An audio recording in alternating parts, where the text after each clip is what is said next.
This video is presented by VoiceOver article.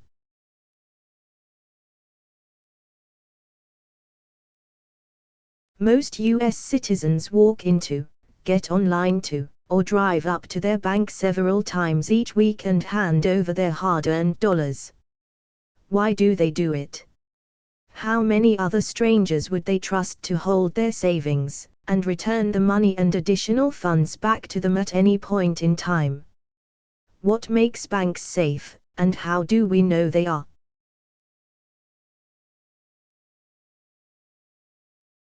Well, the first indication that your money's in a safe place is the placard that greets you at the door. FDIC. This federal U.S. agency, the Federal Deposit Insurance Corporation, typically protects up to $100,000 of your deposited funds from loss.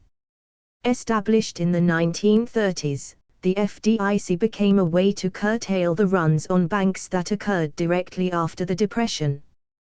By 1934, with the initiation and support of the FDIC legislation, bank runs had been reduced by nearly 4,000. In addition to FDIC protection, banks also pay for supplemental banking insurance from private carriers. This insurance is set up to protect investors' funds from vandalism and bank robberies. Banks offer a variety of options to their customers, many of them an evolution of the traditional checking and savings account operation. While a checking account is still the most familiar and most common banking feature, there are now a variety of checking account choices. Some, known as negotiable order of withdrawal, now accounts, actually pay interest on the balance. Besides the traditional savings account, banks also now offer loans, certificates of deposit, and money market accounts.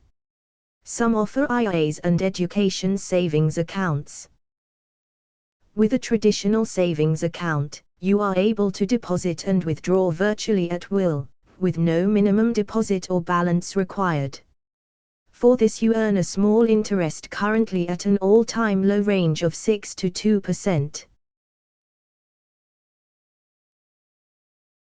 A money market account offers the immediacy and convenience of a traditional checking account along with the interest-bearing advantage of a savings account. There are some limitations, however. Generally you can write just a few checks per month, at some banks as few as 3. You are also limited to just a few more withdrawals as well. You'll also be held to a minimum running balance, although a money market account almost always pays more interest than a traditional savings account. A certificate of deposit is a banking account purchased in a specific amount for a specified period of time.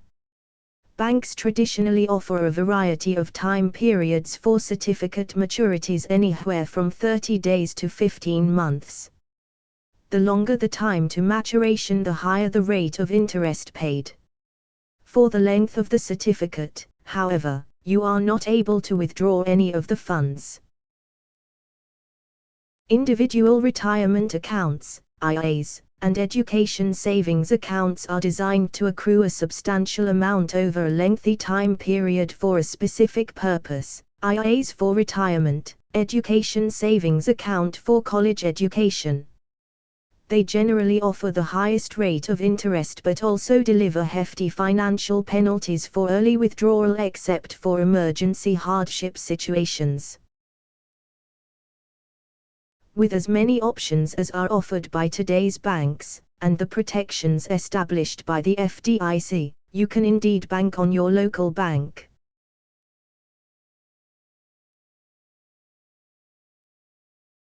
This video is presented by VoiceOver article.